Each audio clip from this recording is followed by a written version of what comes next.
किताब फोटोकपी गरेर पठाएको नकारणले मलाई दरबारले पक्रियो। त्यसपछि माफ माग्दै मलाई धम्काउने र माफ माग भने मैले माफ माग्नको लागि त्यो किताब लेखेको होइन भन्ने कुराहरू गरिसकेपछि मलाई त्यो लाग्यो। मैले त्यति बेला राजगति ताकेको थिइनँ। मैले राजालाई इमानदारीपूर्वक राजा महेन्द्रलाई मैले पिटोटी भेटेँ। राजा वीरेन्द्रले फेरि मलाई दरबारमा बोलायो। 1 घण्टा कुरा गर्यो, आधा घण्टा राष्ट्रिय विषयमा र आधा घण्टा अन्तर्राष्ट्रिय विषयमा। त्यसपछि अर्कोचोटि एउटा होटेलमा बोलायो। त मैले उनीहरूलाई बडो इमान्दारी साथ राजालाई मैले सल्लाह दिएको थिएँ कि अब राजाको सरकार छैन देशमा। किन छैन भन्दा राजा महेन्द्रले यो देश हिन्दू राष्ट्र घोषणा गर्यो खुला रूपमा। हिन्दू राष्ट्र भनेको हिन्दूको मात्रै राष्ट्र हो। हामी अहिन्दू मङ्गोलहरूको राष्ट्र भएन। हामी मङ्गोलहरू हिन्दू होइनौँ। त्यस कारणले लेख्दा समुदाय भनेर लेखिनुपर्छ, त्यहाँ सम्प्रदाय जात जाति भनेर होइन। जात जाति भनेको हिन्दू समाजभित्रकै हो। हिन्दू समाजमा 4वटा जात हुन्छ, त्यसपछि अति सूत्र भएपछि जाति हुन्छ। त्यसपछि जब मलाई राजद्रोहीको 2टा एकैचोटि मुद्दा लगायो, राजगति ताक्यो भनेर र साम्प्रदायिक भावना फैलाए भनेर। जब म जेल पर्नु पर्यो, राजालाई मैले इमान्दारी साथ सल्लाह दिएको मानेन।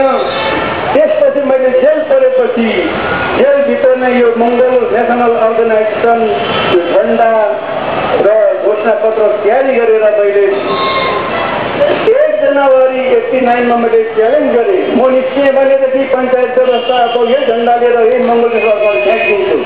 र मैले राजगति ताकेको थिइनँ, अब म राजगति ताकेर निस्किन्छु भनेर म निश्चय। राजगति ताक्नु भनेको म राजा हुनु होइन, राष्ट्रपति चाहनु।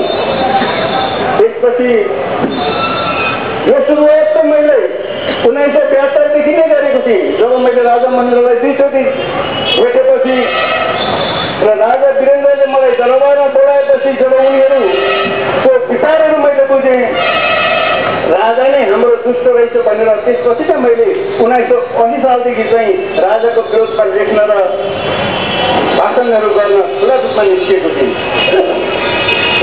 1979 मा पहिलोचोटि पुलचोकमा, अर्थात् आजभन्दा 29 वर्ष अगाडि मङ्गोलको आवाज दिएर हामीले 2 दिन अधिवेशन गऱ्यौँ।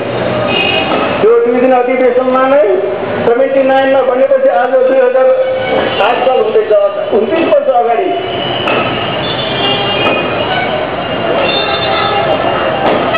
मैले पहिलोचोटि मङ्गोल शब्द र यिनीहरूको उत्थान हुनुपर्छ भनेर मैले त्यहाँ 2 दिने अधिवेशनमा भने। नेपालको कुनै पनि पत्र पत्रिकाले लेखेन। अहिले पनि धेरै पत्र पत्रिकाले मेरो कुरा लेख्दैन, तर इन्डियाबाट लेख्छ, जर्मनबाट लेख्छ। भारतको 25-30 पेपरहरूमा लेखिसक्यो मेरो विषयमा। बेङ्गलोरबाट अङ्ग्रेजीमा लेख्छ, तर नेपालको पत्र पत्रिकाले मलाई लेख्दैन। किन लेख्दैन भन्दाखेरि नेपालको जम्मै पत्र पत्रिका बाहुनछेत्रीको हातमा छ। नेवारकोमा अलिअलि छ, नेवार डराउँछ, त्यसैले उनीहरूलाई मङ्गोल शब्द नै काउन्सिल जस्तो चिनाउँछ। यस कारण लेख्दैन, मलाई थाहा छ। धेरैले मलाई भन्छ मङ्गोल, मेरो दर्ता दिएको छैन। जब म दर्तामा गएँ, तपाईँले मङ्गोल शब्द हटाउनुहोस् भने मैले तपाईँ राजाले र बाहुन छेत्रीले हिन्दू आर्यन भन्नु पाउँदाखेरि मैले मङ्गोल किन भन्नु नपाउने भनेपछि 15 मिनट अगाडि मेरो दर्ता लियो, तर रिकग्नाइज गरेन, रेजिस्ट्रेसन दिएन, अर्थात् दर्ता दिएन। त्यसपछि म सर्वोच्चमा 3 वर्ष मुद्दा लडेँ। सिङ्गल बेन्चमा मैले जितेँ, डिभिजन बेन्चमा मेरो मुद्दा फैसला गर्न सकेन, फुल बेन्चमा मलाई जबरजस्ती हरायो।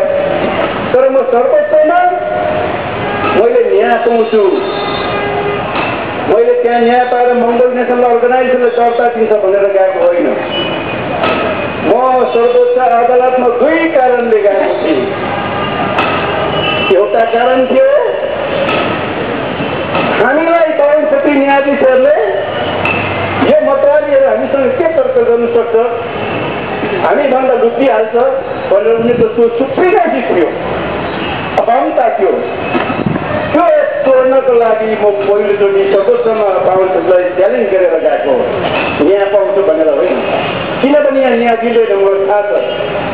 त्यति बेला न्याय दिँदैन जबसम्म हामीहरू बलियो शक्ति भएर सुल्झाउन सक्दैनौँ। तर त्यो दिन टाढो पनि छैन। अर्को कारण के थियो भने हाम्रो अधिवक्ताहरू धेरै छन्। अधिवक्ताहरू पढिरहेका छन्, कोही रहर गर्ने अधिवक्ताहरू पनि छन्। तर तिनीहरू न्यायको लागि सर्वोच्चमा बाहुनलाई च्यालेन्ज गरेर जान सक्दैनथ्यो। त्यस कारणले म त्यहाँ च्यालेन्ज गरेर जानुको लागि चाहिँ हाम्रो एडभोकेसी गर्नेहरू वकालत गर्नेहरूले पनि गोपाल गुरुङ त न्याय एडभोकेटै होइन, उसले त च्यालेन्ज गरेर गयो भने हामी किन नजाने भनेर एउटा आत्मा साथ उनीहरूको मोल पुस्तक गर्नको लागि मात्रै गएको। त्यसपछि मङ्गोल नेसनल अर्गनाइजेसनलाई भत्काउनको लागि जब म गाउँ गाउँमा गएँ, भत्काउनको लागि धेरै प्रयास गर्यो राजाको सरकारले। हुनु त अब नामको लागि भए तापनि सबै पार्टी मिलेर अहिले लोकतान्त्रिक गणतन्त्र आएको छ। अत लोकतन्त्र भनेको पनि रिपब्लिकन कन्ट्री हो, गणतन्त्र नै हो। गणतन्त्र भनेको पनि रिपब्लिकन कन्ट्री नै हो। तर धेरैले भन्छ लोकतन्त्र आयो, लोकतन्त्र आयो। लोकतन्त्र आएको छैन।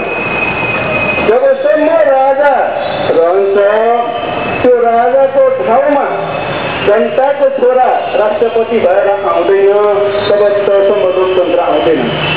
अब बल्ल बल्ल बल्ल दबाब पर्दा बल्ल अहिलेको संशोधन गरेर कमसेकम अहिलेको संविधानमा राख्यो। तर यो शून्यता होइन। भोलि संविधान बनाउँदैछौँ।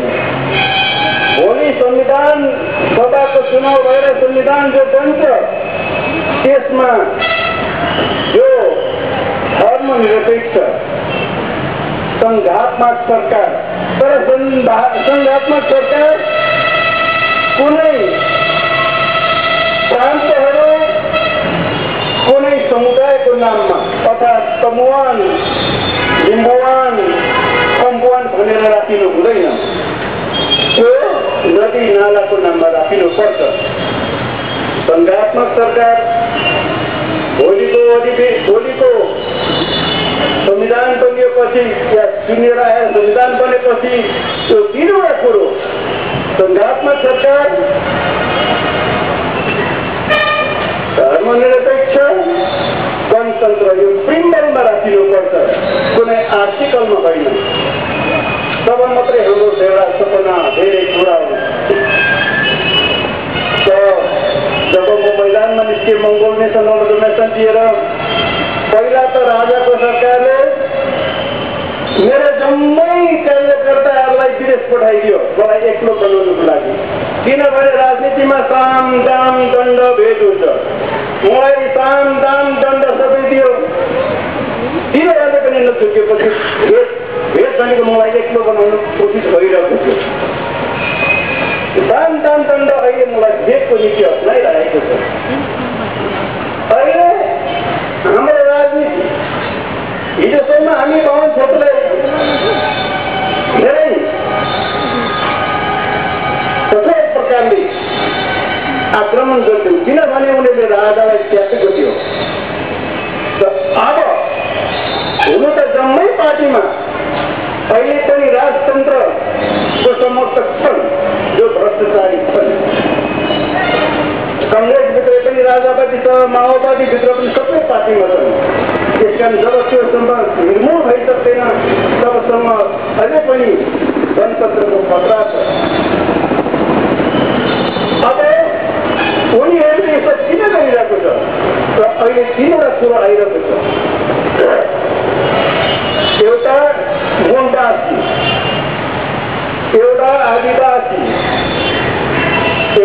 जाति हामीले मूलवासी किन भनेको मैले मूलवासी किन भनेर यस्तो सङ्घर्ष गरिरहेको छु आदिवासी भनेको बाहुन क्षेत्री पनि आदिवासी हो तर जनजाति आदिवासी होइन जनजाति शरीरसम्म त्यस्तो देशै हुँदैन त्यसकारण जनजाति आदिवासी पनि होइन यो देशको घरवासी पनि होइन जनजाति त्यसलाई अङ्ग्रेजीमा नोम्याड हो पनि भनिन्छ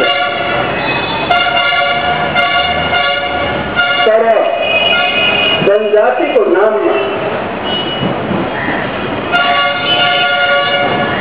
अहिले विभिन्न ठाउँबाट र जीएफआईले ठुलो रकम बाँडेको छ हिजो जनजातिलाई राजाको सरकारले ठुलो रकम छुटाएको थियो तर मूलवासीको नाममा एक पैसा पनि छुटाएको छैन मूलवासी भन्दै नहोस् भन्ने उनीहरूको अभिलाषा हो तर त्यो अभिलाषा पुरा हुँदैन र म बाँचिन्जेल पुरा हुनु दिन्न म र म बाँची भन्नुपर्छ जनजाति जमातले राजाको आशीर्वाद पाएर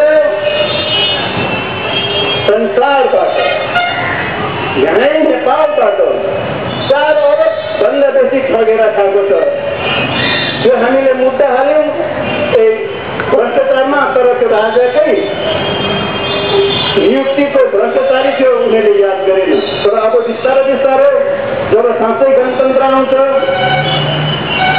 साँच्चै धर्मनिरपेक्ष हुन्छ तब त्यस्तो खोजी हुन्छ अहिले जब धर्मनिरपेक्ष आयो भनेर ठुल्ठुलो हल्ला गरे तर धर्मनिरपेक्ष आइसकेको छैन